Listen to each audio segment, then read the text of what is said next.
So, welcome to Krav Life, everyone. Today I have a special guest, Mr. Dave Friedman. Mr. Friedman, where are you joining us from today? Thanks, Paul. Great to be here. I am coming to you from Melbourne, Australia. So, can you tell us a little bit about, like, how did you come into Krav Maga, or was Krav Maga like your only art that you've done, or did you have prior martial arts experience? So I'm originally from South Africa. I started with judo as a kid, as a 4, 5, 6-year-old kid. I progressed pretty well in that. I got to a point where I represented my state or my province from about the age of 7 to I think the age of 8 or 9 or 10. I then actually took a break from martial arts for quite a while, and I focused on soccer. Soccer was my primary sport as a kid growing up. Always kept an interest in it, but I didn't train actively. And then I got back into it in my late teens with Muay Thai specifically. I joined a Muay Thai school, and I kind of joined a Muay Thai school and started doing some Krav at the same time. Really enjoyed my Muay Thai. Ended up having a few fights in both amateur and semi-pro fights in Muay Thai, while progressing with the Krav as well. And I did both of those together for probably 7 or 8 years. And in 2008, I immigrated from South Africa to Australia. Didn't really get into Muay Thai when I got here for whatever reason. Really focused on my Krav. Did a number of Krav Maga instructor affiliations from different international federations. And then opened up my own school in September 2018. Okay. So a couple of years ago. Yeah. And what's the Krav scene like in Australia? Like, is it popular? Is it just developing? I think it's developing. I think pretty much as it is international. You know, I think probably 10, 12 years ago, very few people heard about Krav Maga, or Krav Maga was very much what the Israeli military did. There wasn't really much of a commercial aspect to it. I think internationally, and you know, you can talk to me from a Canadian side or international side, but I think nationally in the last 10 years, it's got a lot more public profile. Right. I think mainly around people looking for a very street-based, practical style as opposed to a martial art. I think as people realize that traditional martial arts probably takes you a fair bit longer in training for it to have a true street practical application to it, whereas Krav is designed around that, and you know, you get the street practicality from very early on in your training. That with it gaining popularity, I think a number of movie stars started training Krav for movies. I think it was a big part of it, getting some international exposure, starting in the States and then spreading internationally from there. Now I find a lot of people who come to me for our schools really come from one of two streams. One are people who have come from a traditional martial arts background. So a lot of students come from a karate, taekwondo background. They progress to a certain point, and they're now looking to take their skill set into a more practical, realistic setting, and how they can apply what they've learned in that street-based attack scenario. And other people come to us as beginners with no martial art background, who do their research, do a bit of Googling, and really discover, again, the practical, realistic aspect of Krav Maga. And they come in because they're still wanting to learn a martial art. They want to learn what I call Krav Maga a street-based self-defense system. And that's what people want to learn in terms of the practicality of keeping themselves and their loved ones safe. Nice. Do you find that there's different challenges teaching someone that comes from another martial art versus someone that has no prior experience? I think there can be some challenges, and some schools may find it more of a challenge. I keep a very open-minded, and I stay as flexible as possible. To me, really, you know, people come to us to Krav Maga because, as I've said, they want that practical application to keep themselves safe. And if you go back to the origins of Krav Maga, the whole premise of it was to try and use people's natural instinctive reactions to certain to certain actions, and then build that into a very practical-based, instinctive-based martial art that's easy to learn. So I think if you are very very regimented in your techniques and you refuse to be somewhat flexible, you might struggle with people who come from other martial arts. With me, my thinking is, if you come to me with 3, 5, 7 years of a karate, taekwondo, and that is now your instinct, it's my job to work with you and build that instinct into a bit more of a street practical defense. But I'm not going to spend 5 years trying to untrain what you've trained. If you've got a head start, I will use what has now become your natural instinctive behavior, and how can we build on that to make it a bit more street practical for you. So I don't fight what people have learned. I would rather learn their systems and see how I can adapt it to what becomes their instinctive reactions, because ultimately that's what's going to be the quickest for them to learn to keep themselves safe.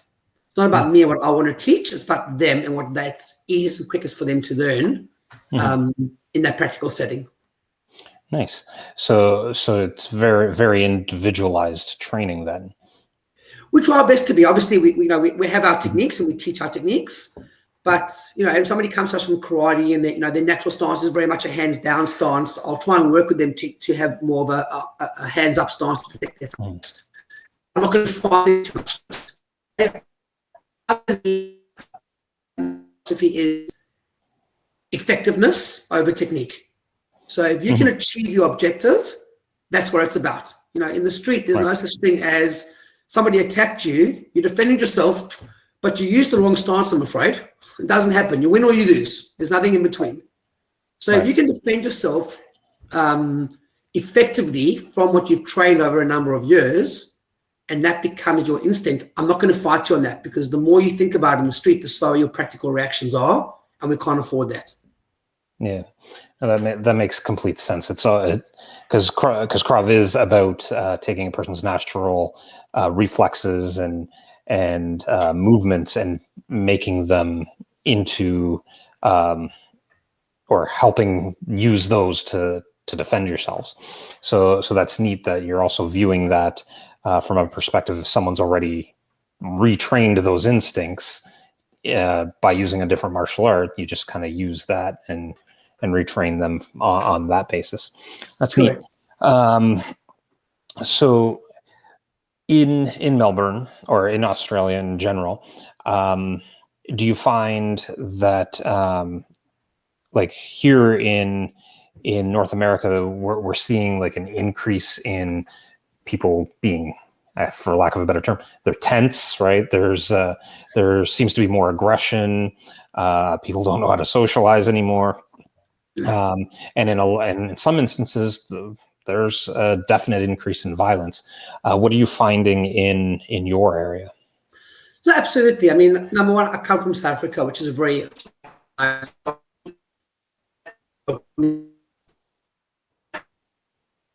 practical self-defense technique. One of the reasons why we moved to Australia was because it's lower crime and a safer area, a safer country for sure. But having said that, even in the 13 years I've been here, there's definitely been an increase in crime, in what I'll call random acts of crime, street-based crime.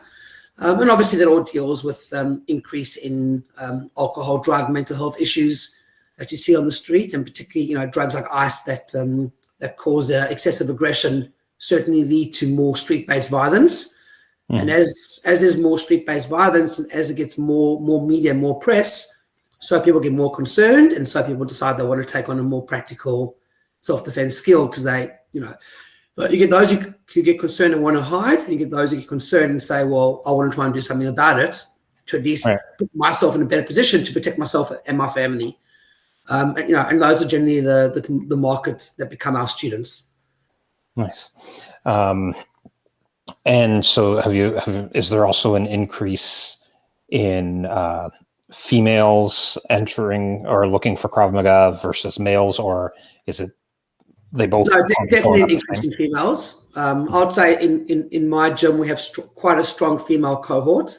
Any given class that we have is probably close to 50-50 male versus female. If not, many classes are majority females to males. We also do run 1 or 2 classes a week that are female-only classes, just for those females who do feel more comfortable, certainly starting in a female-only environment until they build a bit of confidence, and then we'll find they progress into our normal classes. But definitely a much stronger take of wanting to learn self-defense from a female student base. Yeah, cool. So what if you take like let's say a brand new person comes in, what is one of the first things that that you tend to teach them, or that you want them to get out of the program when they first start? Great question. We have a standard sort of first 1 hour session for our beginner students. So just to put into perspective a bit of history of me, besides martial arts, I come from a sort of high level law enforcement type background. I wasn't in law enforcement, but I helped train and consult to law enforcement, both in South Africa and Australia. And I come from a sort of a high level security background. So I try and bring that knowledge into my students as well, that it's not just about fighting. So I'll give a bit of a longer winded answer, and you can edit it as you feel appropriate. But so I've developed what I call my model of personal safety, which talks about avoidance, prevention, effective escape. So avoidance is about making good decisions, which areas to go to, which areas not to go to, and avoid being in a potentially dangerous situation as much as possible. Simple scenario is you're walking at night and you can take a shortcut through a dark park, or stay on well-lit, well-populated areas. The safe choice: stay where there's light, stay where there's people. Don't go to don't go through a park at night if you can avoid it. So that's avoidance, to avoid potentially dangerous situations. We don't want to live like hermits, so we can't avoid all potentially dangerous situations. So the next level is prevention, and that is being able to avoid becoming a victim of crime or even just an accident in a situation you can't avoid. And then we talk a lot about having situational awareness, being aware of your surroundings, in your mobile phone where you can't see 2 meters in front of you, and using your senses so that if you do see a potential danger coming, what kind of actions can we take to avoid becoming a victim of crime before it happens? And that might be, again, on a simple level. You're walking down the street, you see a group of guys coming towards you. For whatever reason, your spidey sense goes off. Maybe you get an indication of it's alcohol, drugs, mental health, maybe just they're being a little bit boisterous, you don't feel comfortable. Why keep walking towards them, even if nothing happens, but you have that sense of vulnerability? No one deserves that. Cross the road, walk into a shop, let them walk past you. It's going to impact your life for 30 seconds and no more, and carry on. But if your gut instinct was right and they were there and they had at least the potential to do some sort of harm to you, and that does eventuate, well, then the impact on your life is a lot more severe than the 30 seconds of stepping into a shop and then walk past. Maybe you're right, maybe you're wrong. You'll never know. But what you do know is that you had a bad feeling, you took preventive action, you feel safe. There's no more than that. And these are small things. So we talk a lot about situational awareness and being aware of our surroundings and how we can try and preempt, not definite danger, because that's easy, but potential danger, and avoid getting run over by a car. So it's not just necessary crime, it can just be general accidents as well. So that's our prevention. And then our third stage is what we call an effective escape. So we haven't avoided a situation, we didn't have great situational awareness, we are now in a position where someone is trying to hurt us or assault us. Our objective is not to win the fight. Our objective is to make an effective escape. An effective escape means that I can get to safety without the bad person catching me. The last thing I want to do is throw one punch, not cause the kind of damage I think I've caused, turn around, and the next thing I get caught in a bear hug or a rear naked choke, and now I'm in a far worse situation. So an effective escape, and we use the word effective in everything we talk about. We talk about effective escape, effective striking, effective techniques, because everything we do, we're not there to score points in the competition. We're not there to look good for judges. We are there to defend ourselves against a street-based confrontation. So whatever we do has to be effective, has to achieve our objective. So an effective escape refers to getting to safety without being caught by the bad person. Now, to do that, I need one of two things. I need time or I need distance. I've got to create enough distance between my attacker and myself to get to safety, or I need to cause enough damage to the attacker to hurt them to buy myself the time I need to make my effective escape. So that's our model of personal safety. Nice. With So yeah. So yeah, oh no, sorry. no. I was just gonna say. So it's a lot of mindset training in the beginning. Absolutely. So self-defense comes into effective escape, but for us, our students come to us because they want to be safe. They want to be defense. They also want to get into strategies and all the things they can and should be doing to avoid ever having to use self-defense in the first place, because that's the best form of personal safety. Right. So self-defense is an element of personal safety, but not the entirety of personal safety. So we've got this avoidance, prevention, effective escape. Then within the effective escape, where our self-defense comes in, we divide that into 3 layers as well. And we divide that into preemptive, defense, and release. So preemptive is, I'm in a verbal confrontation. I feel like the person who's in front of me is about to get aggressive. I feel threatened.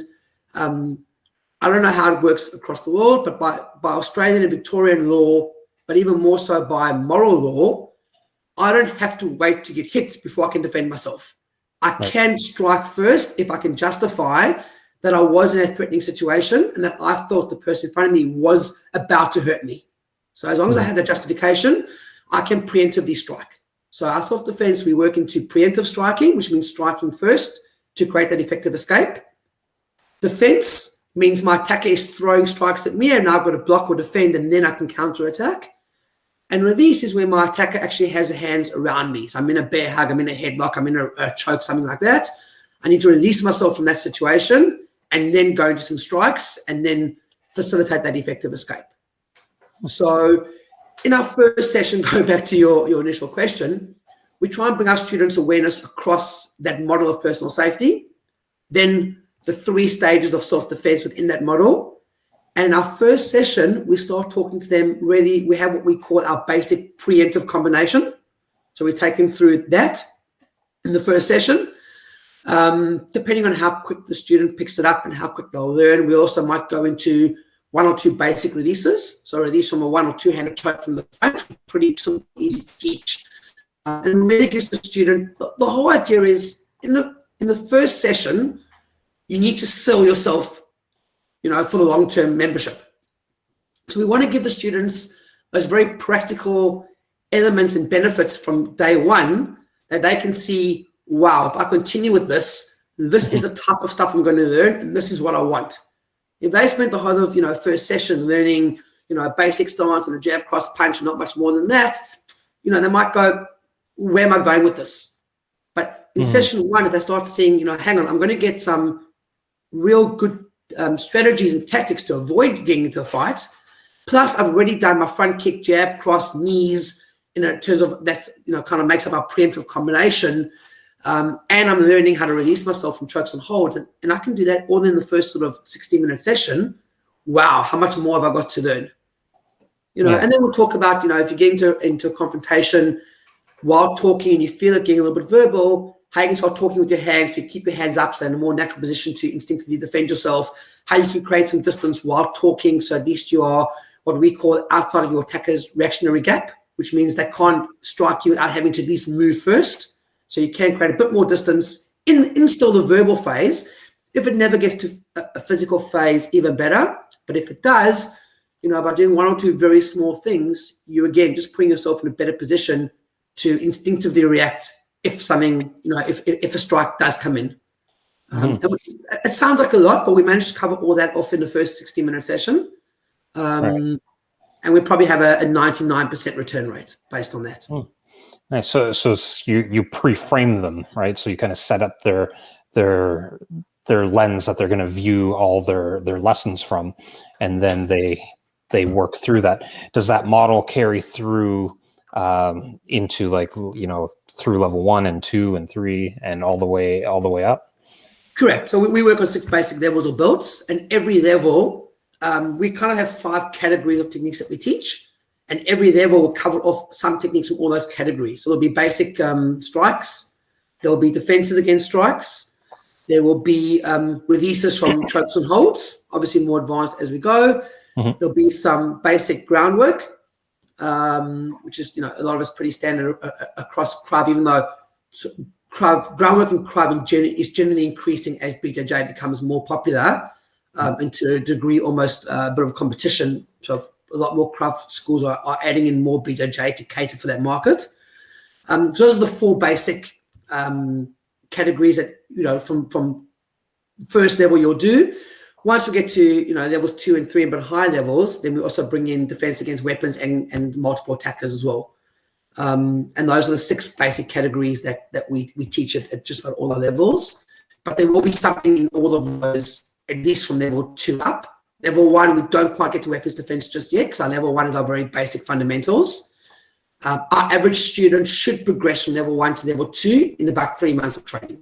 So it's a 12-week syllabus.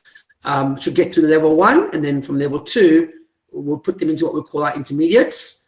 And that's when we'll start introducing a bit of weapons, and then a bit more advanced, we'll start bringing in multiple attackers as well. Nice. So you mentioned that your previous experience was in like security consulting, right? Yeah. Correct. Training, consulting, exactly. Training, consulting. How has that helped you be able to instruct better in your studio? It's made a huge impact, because, as to my whole answer from before, I don't look at it as self-defense and self-defense only. It's that whole model of personal safety. It's all the things we can and should be doing to avoid self-defense. I've been in the practical situations. I've seen, I've analyzed, I watch videos almost every single day analyzing street-based confrontations. I look at it from a law enforcement perspective or a protective perspective. But there's also a lot of things that we need to take into account that aren't just pure self-defense and punching and kicking. So again, to all our students, we talk from the beginning that we have to train 2 things for street-based confrontation. We have to be prepared for both the physical aspect, but also the psychological aspect. And the psychological aspect takes into account our psyche in terms of the fright, freeze response, and how we can train ourselves to overcome that initial freeze response as quickly as possible. Because you can be a black belt in 10 different martial arts, but if your mind freezes and doesn't allow your body to do what it's trained to do, you're useless to yourself and those around you. So it's as important to train your brain and your mind and your psyche to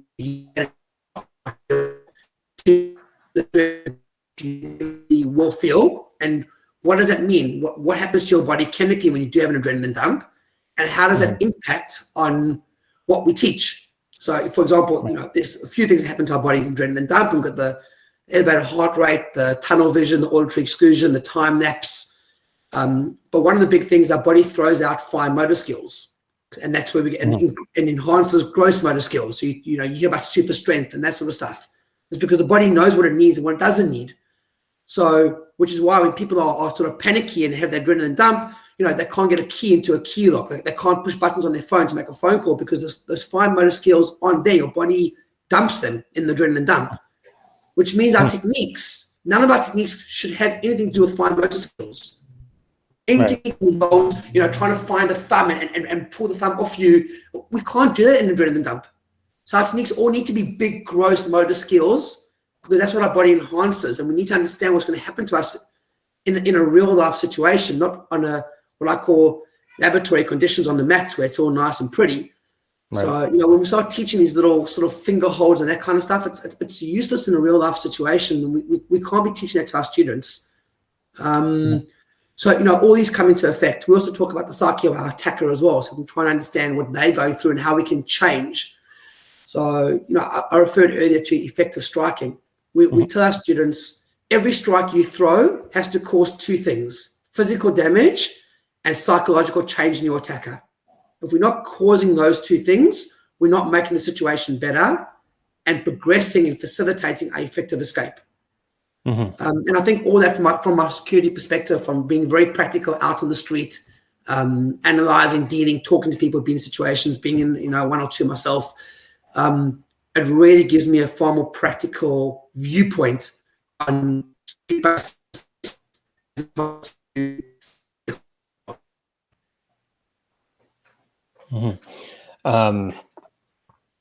So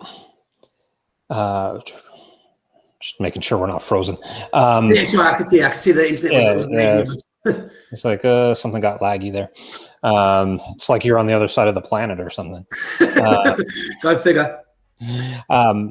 So do you also deal with because that's all pre-fight and during the encounter.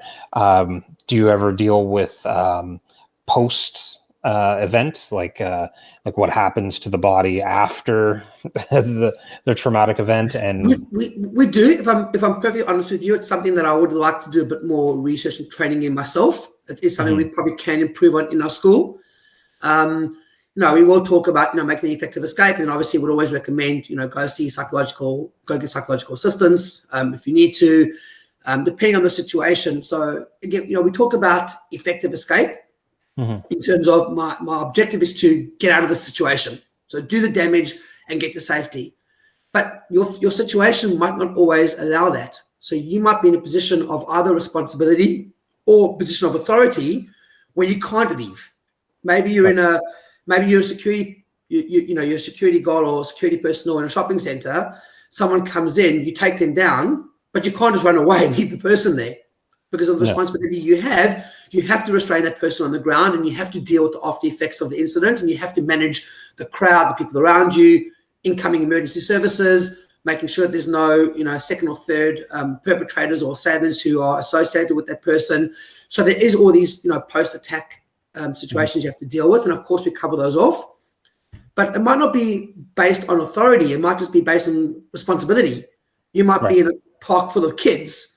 A drug-affected male comes in, tries to attack you or attack your kid. You deal with it, but now you might want to run away, but are you going to leave this person there when you know there's another 15, 20, 25 kids around? Your self-moral responsibility might say, well, I'm not prepared to do that. This is not just about me. There's other kids around I want to protect. So again, we might need to go into how do I restrain that attacker on the ground? How do I keep control of him? What instructions do I give to other people to clear kids, to call emergency services, get a report on the area? Am I searching him? Am I not searching him? Am I just restraining him? Am I making sure there's no other weapons around? No other fellow attackers around? And then that's obviously all immediate post-attack stuff. Sort of longer term after that, it's about, making sure you talk to someone about it, receiving psychological help, going to authority. We would always recommend people to go to authorities and report something. Don't be scared that you might be in the wrong, because the chances are someone's seen it, someone's filmed it, they're going to catch up with you at some point. Rather be the first to go in and report it, explain what happened, justify your use of force for self-defense, but don't try and shy away. Best to report it. If you do the right thing, you shouldn't be concerned about reporting it. Yeah, that's good advice. So with I forgot what I was going to say. It was like, welcome to my world. Yeah, it's like, it's almost bedtime. So was it, do you separate, do you have the different levels? So you have like what you're teaching civilians and then what you're teaching law enforcement. And I don't know if you teach military as well. Like, do you have those tiers in your program? In our general classes, we don't. In our general classes, people join us and we train. We do have a number of both law enforcement, paramedics, and military personnel who train with us because they want the skills. But if they train our general classes, they receive the same training as everybody else. What I would do is in the class, if I know we have some members of law enforcement in the class, when I give an instruction or talk a little bit more about post-attack stuff we just mentioned, I might say, for civilian, these might be your options. If you're in law enforcement, you can't just run away. So these are some of the things you might want to consider. And I'll try and ensure what I teach is consistent with what they're being taught that they have to do from a legal and obviously an organizational responsibility. I don't want to be giving contradictory advice to police officers who been told different. So I always try and make sure that I'm sort of up to speed with what is being taught in those environments, and making sure that my advice is consistent. So, but in the general classes, that's all the same. But I might just give a sentence or two specifically to different people who come from different roles. But we do hold seminars, both by myself and we'll bring in guest instructors when we can, specific for law enforcement. We've got one coming up specific for paramedics. Unfortunately, in Australia, we're seeing a vast increase in paramedics being assaulted and attacked, particularly with drug-induced patients, and they receive no self-defense training whatsoever. Police get it in their basic academy. Paramedics probably get assaulted with pretty much the same frequency as police do, but with absolutely no training provided whatsoever. So in fact, literally about 15 minutes before this interview, I was on the phone with someone who, one of the paramedic colleagues was just assaulted, and we're now just running, they've now asked us to run a 2-hour session for their whole base, because they're all a bit nervous about it. So we do run some specific ad hoc sessions. And if I know that I've got people from those industries in the class. And do you ever touch on like legal ramifications of self-defense? Like, is that a discussion that happens in any of your classes? Yes, always, on a regular basis. Again, not necessarily a sit down, 45-minute discussion, but whenever we're teaching techniques and we talk about restraints on the ground, we'll talk about, we always find, Krav Maga in essence is a very aggressive style. The whole point is go in, go hard, do maximum damage with minimal effort, get out, go home safe. And we're true to that. If you're in a street-based confrontation, and you want that level of aggression, you want that moving in, getting into the to a close range, more effective striking. But we have to balance that with in Australia the term is excessive use of force. So we always talk about if someone is drug induced, and especially with ice, where we're sort of isolates or shuts off the central nervous system, people don't feel pain like you and I do. If you're in a position where you got a person in the clinch and you're throwing your knees, if you can feel body resistance and you can feel them resisting you, you've got to keep striking, because the last thing you want to do is stop, turn around, and now you're in a far worse situation. But the second you feel that body going limp, the second there's no more resistance, there's no more fight, they've either run away or they're on the ground, we can't go jumping on the head 10 times. That's now excessive use of force. So we've got to find that balance between, we cannot afford to stop until the threat is over, but we can never be excessive either, and continue when the threat is over. So we're very careful in that. The last thing I want to do is have my students be attacked, end up in court for excessive use of force, and go, but this is what my instructor told me. Yeah. So we're very responsible and careful in our rhetoric, and we'll always talk about that balance between don't stop until there's no longer a threat, but at no point can we be excessive either. Right. Yeah. Because you don't want to end up being liable as well, right? Correct. A lot of my students getting hurt because they, threw one punch and tried to run away, and the next thing the punch had no impact. So a lot of my students getting hurt or killed because they weren't forceful enough. I don't want them going to jail for being excessive, and we're very responsible. And there's no black or white. Every situation is different. Yeah. Because if I'm by myself, I'm fairly fit, I'm a decent runner, maybe I can throw in one kick, one punch, cause 3-second damage, and all I need is a 3-second time delay because I can get to safety quickly because I know that I can outrun my attacker. I've got 2 young boys at home. If the kids are with me, well then I'm not going to throw one punch and run away and leave my kids there. So now I need to cause a little bit more damage because I need more time to make that effective escape. Right. But every situation is different. And where is my safe point? Is my safe point 50 meters across the road? Or is my safe point 500 meters down the road, in which case I need more time to run? So, we try and give our students the tools to make the right and the good judgment calls depending on their situation. There's no black and white. Every situation is different. Male versus female, how fast can you run? How far is your safe point? How much time or distance do you need? How aggressive is your attacker? So the more we can educate them and give them this information, make good judgment calls, the best we are doing to put them in a situation to make a good call, if and when it's needed. Good. So what is it's like here in in North America, people are, let's see, not looking on law enforcement favorably. Is it the same attitude in Australia, or? In what context, Paul? Can you give me a little more context to make sure I Yeah, answer appropriately? so here we've got movements to like defund police, and people are more belligerent when they're stopped by police. They're more aggressive against police and not really liking police. There seems to be a general attitude on that. I would imagine it, and again, are far more informed position than me, but I'm assuming that's all coming off the back of the George Floyd incident in the States, and obviously the anti-police rhetoric that's going on there. That was definitely an igniter. The attitude was happening long before that. Okay. I think that was probably kind of like the straw that broke the camel's back, for sure.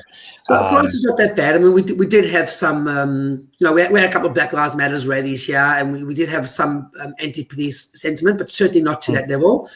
I think here your average law-abiding citizen is respectful of Victoria Police. The people who are disrespectful are probably the ones who don't want to talk to police because they're getting caught for things. And there's obviously, there obviously is that level of belligerence. But again, I'd imagine every country in the world, if you're doing the wrong thing and being, caught up on it, you're not going to take it very well. So yes, but on the whole, I think there's probably a far more acceptance of law enforcement here than there is in North America. Certainly, we've had a lot of issues here, particularly with COVID, particularly around, and I think again internationally, it's just around police enforcing laws of wearing masks and that kind of stuff. So it's people who aren't necessarily anti-laws, they are anti-authority making them wear a mask. So the police are the ones that are on the front line and enforcing that. So therefore, they're the ones being the brunt. But I would suggest the sentiment is more around anti-government, anti-authoritarian, as opposed to anti-police. It's just being played out against the police. Okay.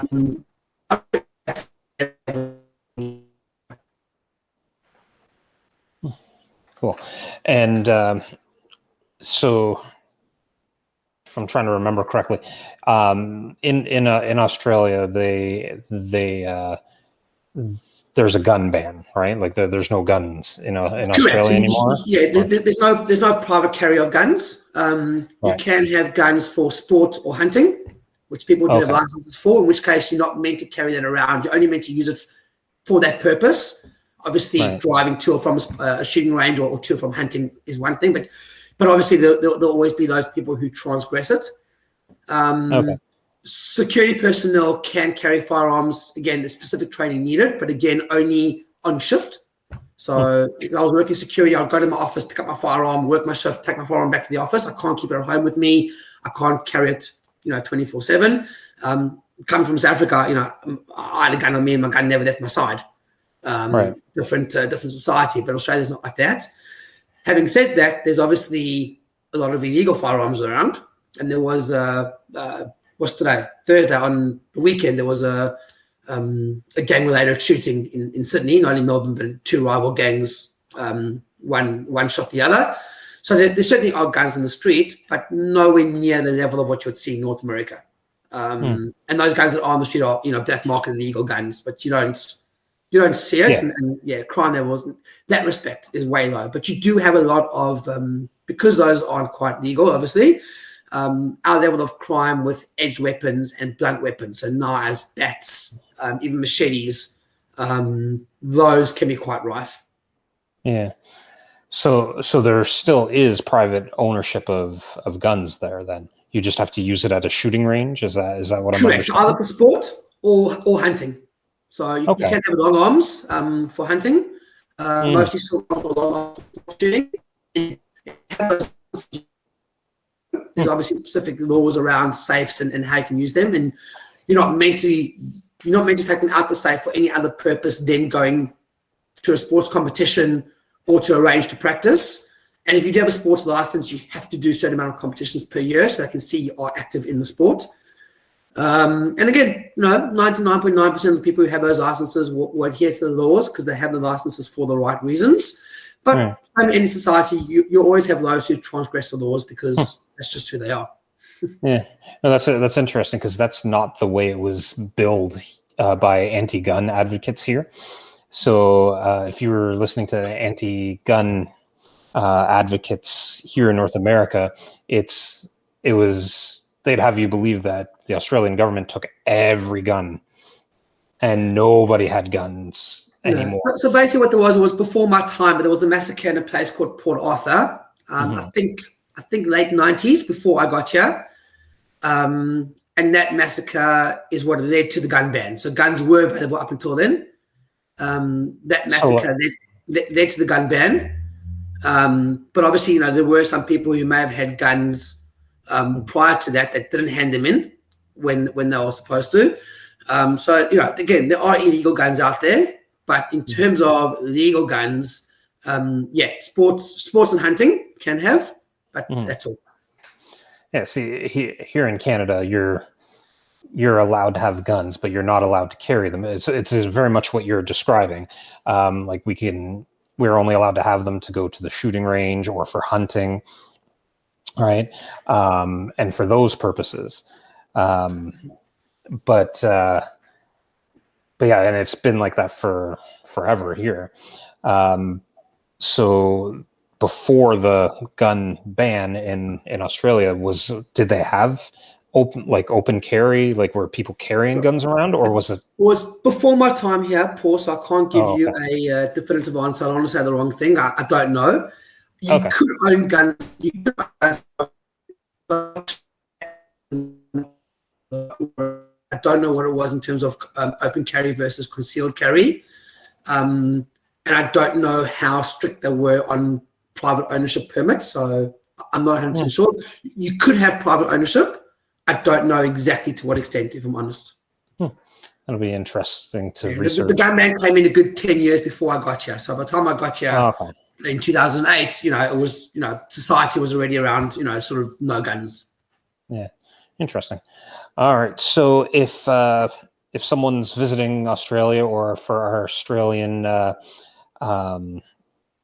people that are in Krav life, and if they want to come out and train with you, what's the best way they could contact you? So we have our website, which is kravmagaoz.com.au. So KravMagaOz for Oz.com.au.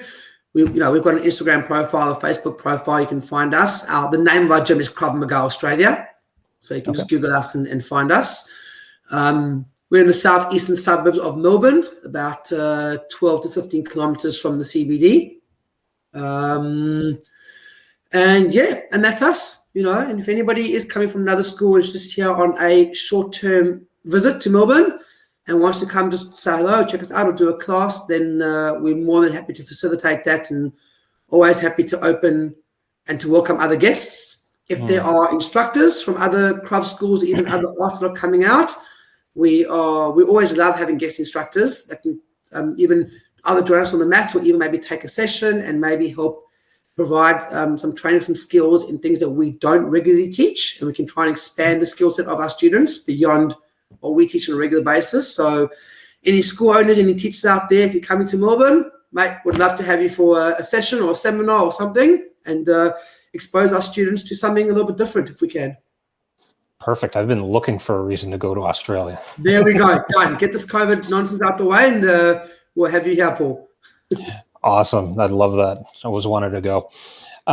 So I want to thank you for taking time out of your busy day to talk to us, and hopefully we get to do it again at some point in the future as well. Absolutely. It's been great. I've had a lot of fun doing it. So thank you for asking me to join. Perfect. Thank you. All right.